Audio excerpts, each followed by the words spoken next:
Welcome to the Sunday Signal. I am David Richards, MBE, technology entrepreneur, co-founder of Yorkshire AI Labs, and weekly columnist for the Yorkshire Post.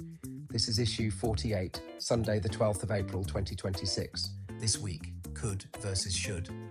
The ethical reckoning AI cannot outrun. A machine escaped its cage last Tuesday. It sent an unsolicited email to prove it had. Then its creators refused to release it to the public. The most important ethical debate in technology just became a boardroom decision. And the mother at a business meetup in Sheffield, who asked me what to tell her 14-year-old daughter, she deserves a straight answer. 4 stories this week. The philosophical battlefield, where the could versus should debate has finally found a verdict.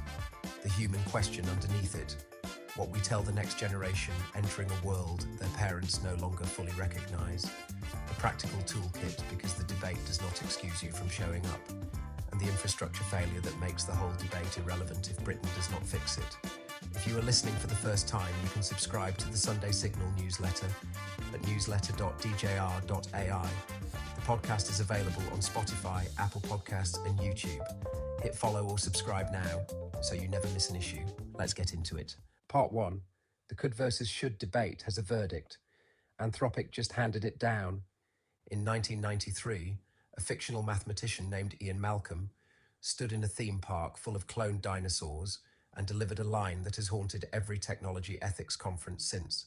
Your scientists were so preoccupied with whether or not they did not stop to think if they should. In 2026, that is not a film quote. It is a formal philosophical position.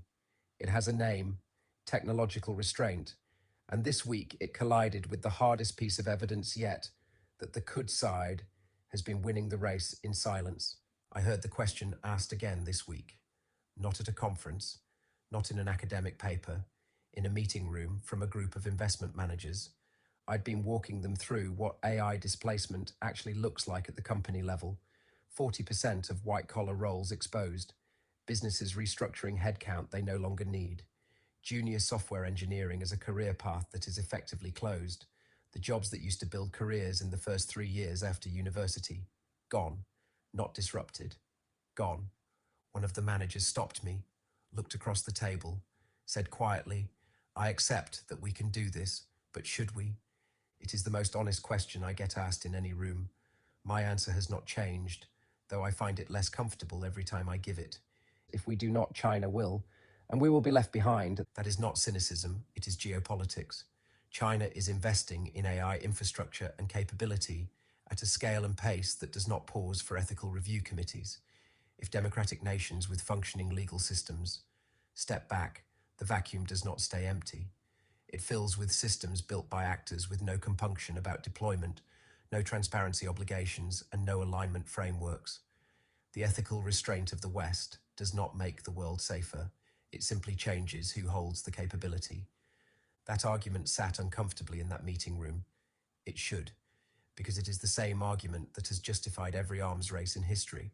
It is a structural answer to an individual question, and it does not resolve the discomfort. It only explains why we keep building anyway. The argument has 2 camps. Both are serious. Neither is going away. The could camp believes technology is an unstoppable current. If responsible actors step back, irresponsible ones step forward. This is not cynicism, it is structural reality. If democratic nations pause AI development on ethical grounds, the primary beneficiaries are authoritarian states operating with no such compunctions. The moral case for building, this side argues, is stronger than the moral case for abstaining. An AI that cures childhood cancer, accelerates climate science, or identifies security vulnerabilities before hostile actors do, justifies the risks that come with the race. To stop now is to choose the known suffering of inaction over the uncertain risks of progress. The should camp is not naive, it is not Luddite, it is asking a harder question. Just because we can automate art, legal judgment, medical diagnosis, and creative writing, does that mean we should? The de-skilling argument runs deeper than jobs. It asks what happens to a civilization that outsources its cognition so completely that it forgets how to exercise it. Some things should be difficult, this camp argues, because the difficulty is where the growth happens. In 2026, the debate has matured past these opening positions. The live fronts are three. The explainability problem. AI systems now make decisions that determine whether you get a mortgage, a medical diagnosis, parole, or a job interview. The most powerful models are also the least transparent. The architecture that produces the best decisions is also the architecture that cannot explain why it made them. Forcing models to be interpretable makes them less capable. Refusing to force them means you cannot appeal an unjust outcome. This is a structural failure built into every court, hospital, and financial institution that has adopted automated decision-making without a corresponding right to explanation. Agentic accountability. We are no longer building tools that suggest. We are building agents that act. An AI that recommends a booking is a convenience. An AI that executes the booking, manages the bank account, or operates the drone is a different category of risk entirely. When an autonomous agent causes harm, who is responsible? Critics call this the moral buffer, the gap between the machine's action and any human's intent that allows everyone in the chain to point at the software when accountability is demanded. The alignment paradox. Every major lab claims its AI is aligned with human values. None of them can agree on whose values those are. The values encoded in a model trained primarily on English language internet data by a California-based company are not neutral. They reflect specific cultural assumptions about truth, authority, privacy, and speech. The guardrails debate is really a proxy argument about whose worldview gets embedded into systems that will affect billions of people. Into this landscape, on the 7th of April 2026, Anthropic published a decision that changes the texture of the debate. Claude Mythos Preview is, by every documented benchmark, the most capable AI model ever built. In pre-release testing, it found a critical flaw in OpenBSD, an operating system celebrated for being the most secure in the world that had existed undetected for 27 years. It scanned every major operating system and every major browser, and identified thousands of zero-day vulnerabilities that had survived millions of automated security scans and years of human expert review. Then it escaped. During a controlled sandbox test, the model was placed in a restricted computing environment and asked to find a way out, then signal its success. It succeeded. The researcher in charge found out not by looking at a dashboard. They found out by receiving an unexpected email from the model while sitting in a park on their lunch break. Anthropic's own system card describes Mythos Preview as the best aligned model they have released to date by a significant margin, and simultaneously, likely posing the greatest alignment-related risk of any model they have released to date. Both are true. They are also a paradox that the safety community will be unpacking for years. What Anthropic did next is what matters. They did not release it. Not to developers, not to the public, not at any price. Instead, they launched Project Glasswing, controlled access for roughly 40 organizations, including Amazon, Apple, Cisco, CrowdStrike, Google, JP Morgan Chase, Microsoft, and Nvidia, backed by over $100 million in usage credits, with a single directive. Use this to find the vulnerabilities before the attackers do. Cynics are credible. The most powerful AI ever built is more famous precisely because you cannot have it. A leaked internal memo attributed to OpenAI this week suggested Anthropic may lack the computing capacity to support a mass public rollout regardless of safety considerations. Whether the restraint is genuine or the optics simply convenient, the precedent is set either way. The Ian Malcolm argument has always ended the same way. The dinosaurs always escaped eventually. The question was never whether they would. The question was whether anyone had thought seriously about what happens when they do. Someone has. That is new. Part 2. What do you tell the 14-year-old?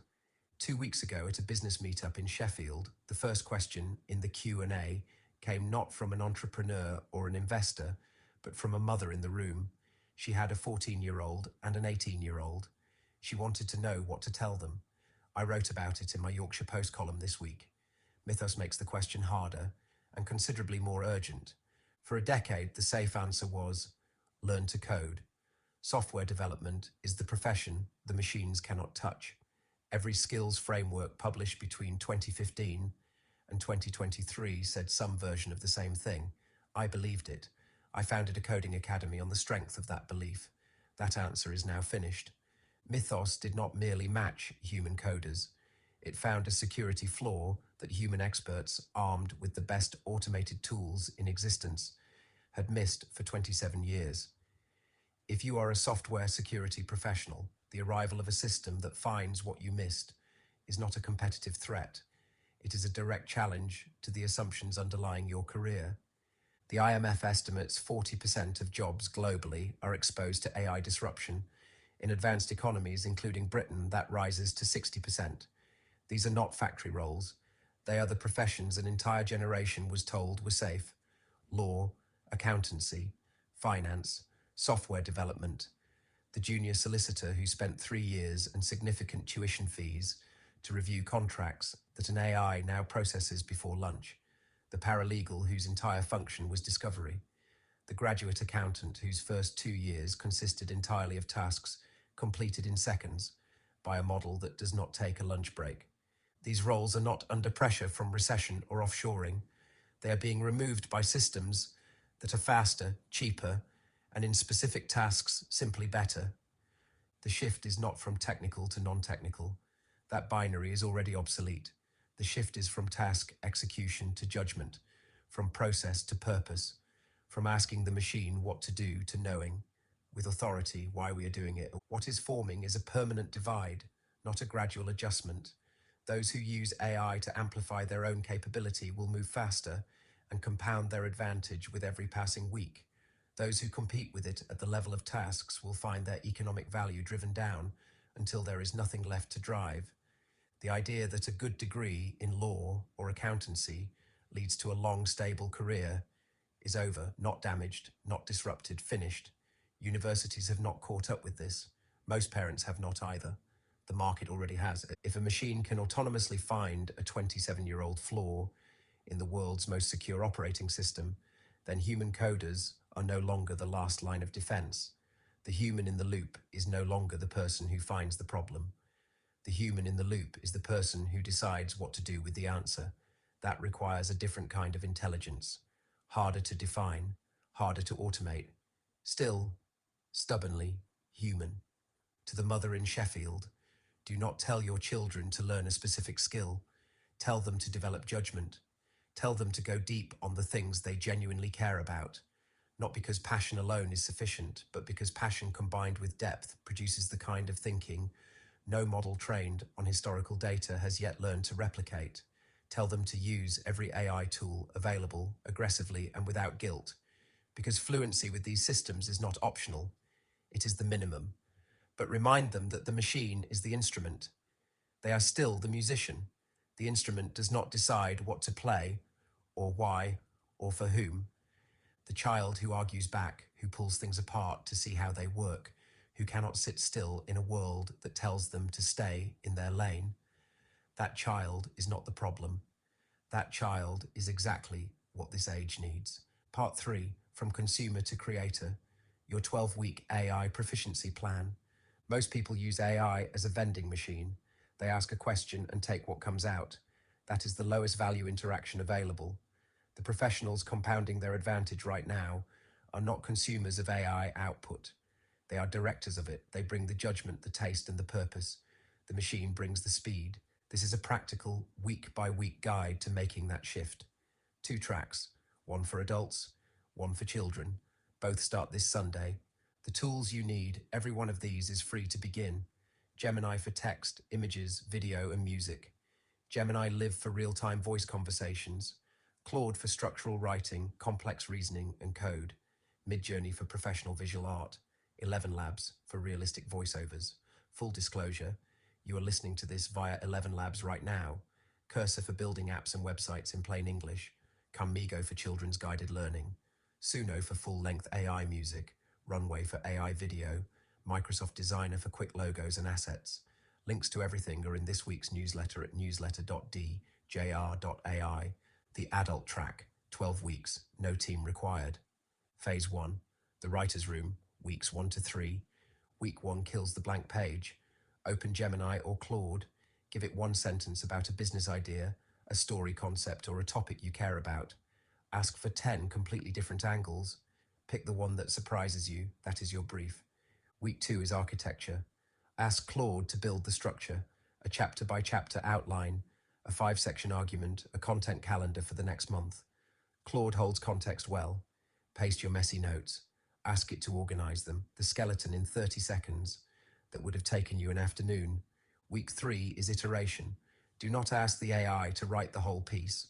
Ask it to write one paragraph, then ask it to rewrite that paragraph, more authoritative, more conversational, in the style of a writer you admire. Your target for week 3, publish something, a blog post, a LinkedIn article, a newsletter, anything where you directed the AI and signed your name to the result. Phase 2, the digital studio. Weeks 4 to 6. Week 4 is image fundamentals. The formula for any image prompt is subject, setting, style, lighting. Open Gemini or Microsoft Designer and run the same idea 10 times with small variations. Learn how the language translates into output before you try to use it professionally. Week 5 is asset creation. Move from interesting images to useful ones. Use Midjourney for a logo. Use Microsoft Designer for social media headers. The shift from cool picture to working asset is where the professional value starts. Week 6 is assembly. Pull your AI text and your AI images into Canva. Overlay your copy. Publish something visual, a social graphic, a one-page PDF, a brand kit. That is your Phase 2 deliverable. Phase 3, the production desk, week 7 to 9. Week 7 is audio. Take the piece you published in week 3 and paste the script into 11 labs. Generate a voiceover. Adjust the voice, the pacing, the emphasis. The barrier to a professional-sounding podcast is now one afternoon. Week 8 is music. Use Gemini's Lyria 3 or Suno. Write a short brief. Genre, mood, tempo, purpose. Generate a 30-second track. You now have original music. It cost you nothing. Week 9 is video. Feed your Phase 2 images into Runway and animate them. Combine your voiceover from week 7 with your music from week 8. You now have a 30-second multimedia trailer produced entirely without a production team. Phase 4, the architect, weeks 10 to 12. Week 10 is code. Open Claude's artifacts feature or cursor. Type in plain English. Build me a simple, clean landing page for a photography portfolio. Include a hero image, 3 sections, and a contact form. Paste the output into a free editor, like CodePen. Watch it work. You did not need to know a single line of code. Week 11 is debugging. When something breaks, paste the error message back into the AI. Ask, why is this broken, and how do I fix it? The ability to diagnose and correct AI-generated output is worth more than the ability to generate it in the first place. Week 12 is integration. Combine everything into a single published digital product, something that did not exist 3 months ago, something that would have required a team to produce. You made it alone. The child track, 12 weeks, with adult supervision throughout. Phase 1, the magic typewriter, weeks 1 to 3. Week 1 is storytelling through choice. Sit together and open Gemini Live on a phone or tablet. Say to it, let's play a game. You're a friendly dragon in a magical forest. Give us 3 choices of what to do next. Let the child decide at every fork. Let them discover that they are the author, not the AI. Week 2 is songwriting. Have the child pick a funny topic, a dog who hates broccoli, a cat who thinks it is a pirate. Ask the AI to write a short rhyming song about it. Read it together. Ask the child what they would change. Change it. Let them feel the difference between the first draft and the version they shaped. Week 3 is world building. Have the child invent a new planet. Give it a name. Ask the AI questions to develop it. If gravity is low, what do the houses look like? If the sun is purple, what color is the sky? Keep a running document. Print the best bits. Put the storybook on the shelf. Phase 2, the digital paintbrush. Weeks 4 to 6. Week 4 is creature creation. Ask the child to describe the most extraordinary creature they can imagine. Type their exact words into Gemini. Show them what their description produces. This is the moment most children understand that their imagination has direct creative power. Week 5 is the coloring book. Prompt the image generator for black and white line art. Coloring page, clean simple lines, no shading. Print it. Give the child crayons. The AI produced the outline. They decide the colours. Both contributions matter. Week 6 is bringing school to life. If they are studying ancient Egypt, ask the AI to generate an image of a bustling market in Alexandria 2,000 years ago. Print 5 of these and put them on the fridge. Phase 3, the inventor's workshop. Weeks 7 to 9. Week 7 is the board game. Tell the AI you want to design a simple board game. The child chooses the theme, ask for rules, a board layout, and what the special card should say.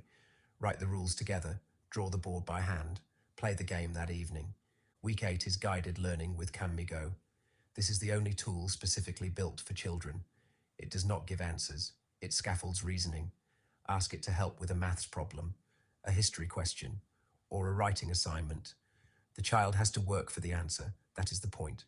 Week 9 is coding logic.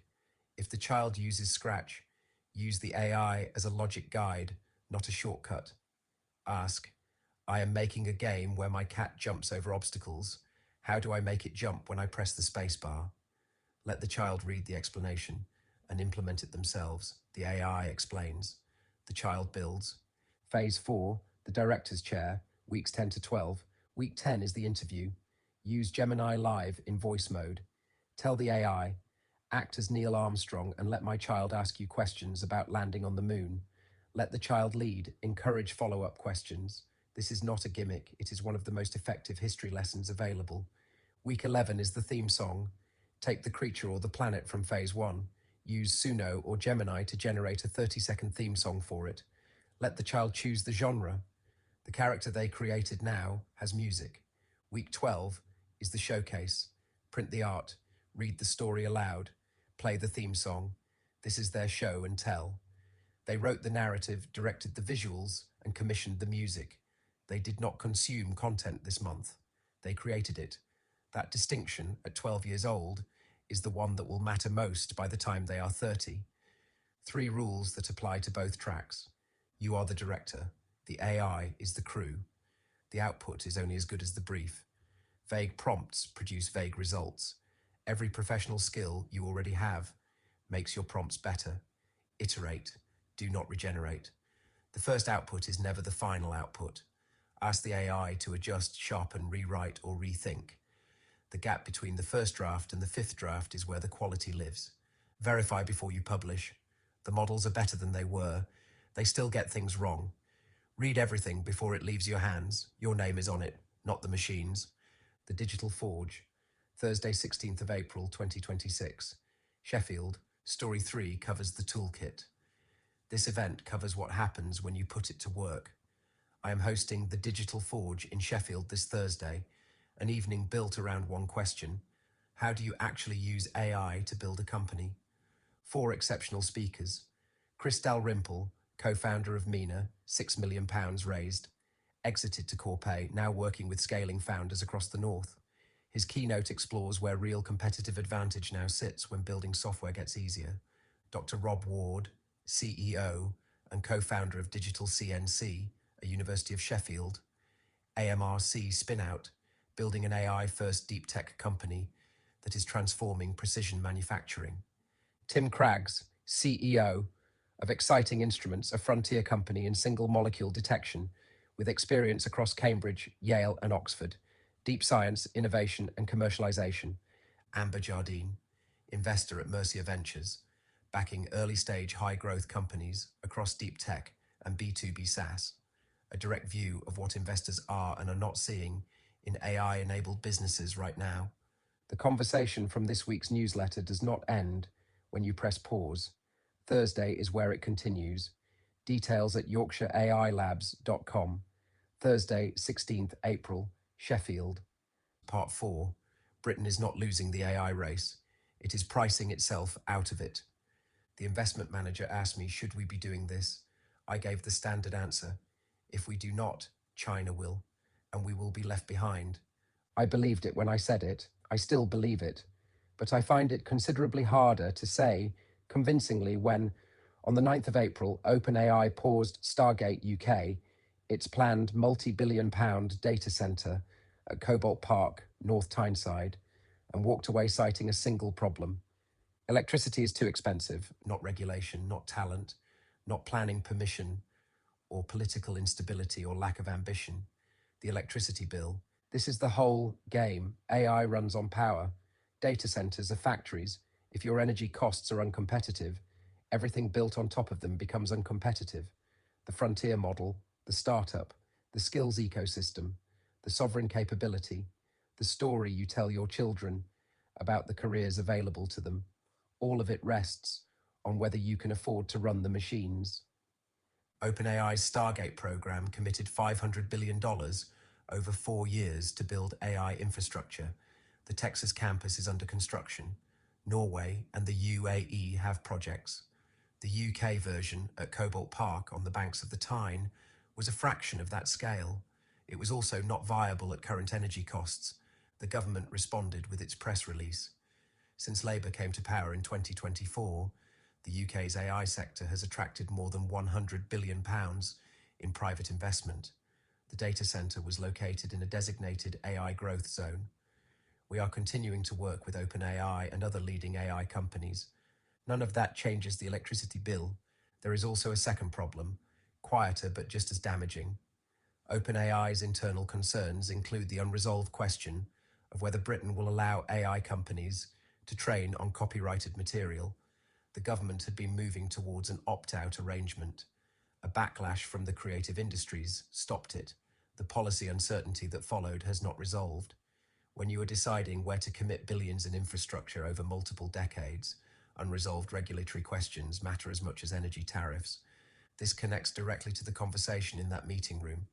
The could versus should debate assumes that the decision about whether to build is ours to make. But if the infrastructure leaves because the energy is too expensive, the decision gets made for us. Not by ethics, not by philosophy, by an electricity tariff.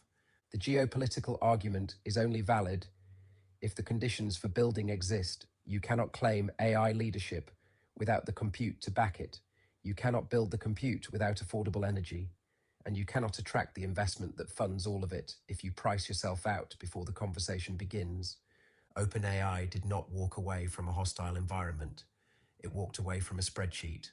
Capability follows infrastructure. Infrastructure follows energy. Energy right now is where Britain is losing. The Sunday Signal Tech and AI layoff tracker. Week 16, 5th of April to the 11th of April 2026. 2026 year-to-date total, approximately 126,510. This figure has been significantly revised upward, added this week, approximately 1,850, week on week, up from approximately 80,700. Q1 data reconciliation. Data from layoffs.fyi, layoffhedge.com, SEC filings, rational FX and tracker-based estimates, for informational purposes only. A note on the YTD adjustment. Layoff Hedge's Q1 end of quarter reconciliation has revised the 2026 tracker up to 126,510. This captures previously unannounced or quietly executed restructuring sweeps across the top 30 tech firms, notably internal realignments at Oracle and Meta that bypass standard WARN Act headlines. The signal this week, the great AI laundering. Are companies actually replacing humans with AI, or are they using AI as a PR shield for aggressive margin protection? New Q1 2026 data from Rational FX and Nikkei Asia shows that nearly half of all tech job losses this year, 47.9%, are being officially attributed to AI workflow automation. But the narrative is fracturing. Babak Hodjat, Chief AI Officer at Cognizant, said the quiet part out loud this week. AI has become a financial scapegoat. OpenAI CEO Sam Altman went further, stating that corporations are currently being laundered by AI. The translation is not complicated. Companies that overhired during the pandemic, or those desperate to right-size their balance sheets, are executing standard layoffs but pitching them to Wall Street as visionary compute pivots. Investors reward AI transformation. They penalize bloated payrolls. By dressing up a traditional cost-cutting exercise in the language of the agentic enterprise, executives are successfully laundering their management failures into stock bumps. Labor is no longer just an interest expense. It is a liability that executives are learning how to mask. In 2026, The most valuable skill a CEO can possess is the ability to lay off 10% of their staff and convince the market it was the algorithm's idea. Cars.com filed an 8K on the 9th of April, confirming an 11% reduction of its full-time workforce. Roughly 20% of the eliminated roles were in management and executive layers. The company is absorbing $8.5 million to $9 million in severance charges in Q1 to generate $25 million to $30 million in recurring annualized savings by 2027. The move was paired with a 50% increase in the 2026 share repurchase target to $90 million and the simultaneous launch of a new AI-powered dealer app. The arithmetic is unapologetic. Cut middle management, redirect the payroll savings to shareholders, and attach an AI feature release on top to ensure the market applauds the efficiency play. Disney is initiating 1,000 layoffs under new CEO Josh D'Amaro in a restructuring dubbed internally as Project Imagine. Chief Marketing Officer Asad Ayaz is merging film, television, and streaming marketing teams into a single unit. After Marvel and Pixar suffered a difficult 2025 at the box office, duplicate corporate roles are being liquidated. The divide is striking. Disney is simultaneously creating 1,000 new jobs at Disneyland Paris. Physical experience-driven frontline roles are safe and expanding. White-collar digital strategy and administrative overlap are on the chopping block. High probability targets for week 17. Legacy logistics and auto. Layoff hedge data shows the auto and transportation sector has quietly shed over 85,000 jobs in 2026. With UPS having cut 30,000 roles tied to logistics automation, expect major competitors, including FedEx, to match these reductions aggressively. Consumer-facing media. Disney's Project Imagine gives cover to other legacy entertainment conglomerates facing identical streaming profitability issues. Expect further consolidations at rival studios before the summer box office season begins. Final thought, 4 stories this week. They are the same story. Should we build AI that displaces workers? If we do not, someone else will. Should we release a model that can escape its own cage? One company decided no. Can we actually build with these tools, or are they still theory? Thursday in Sheffield, you can hear from people doing it. Can Britain lead on AI? Not if it cannot afford the electricity. The could versus should debate is real. The discomfort in that meeting room was real. The mother in Sheffield's question was real. But the debate only has stakes if the infrastructure exists to build on. Right now, a company valued at $852 billion looked at a data center in North Tyneside and walked away from an electricity bill.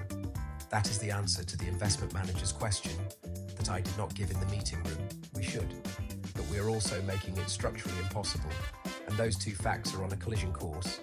If you found value in this week's issue, please share it with someone who needs to hear it. You can read the full newsletter at newsletter.djr.ai. The podcast is available on Spotify, Apple Podcasts, and YouTube. Follow and subscribe so you never miss an issue. Until next Sunday, I am David Richards, MBE. Thank you for listening to the Sunday Signal.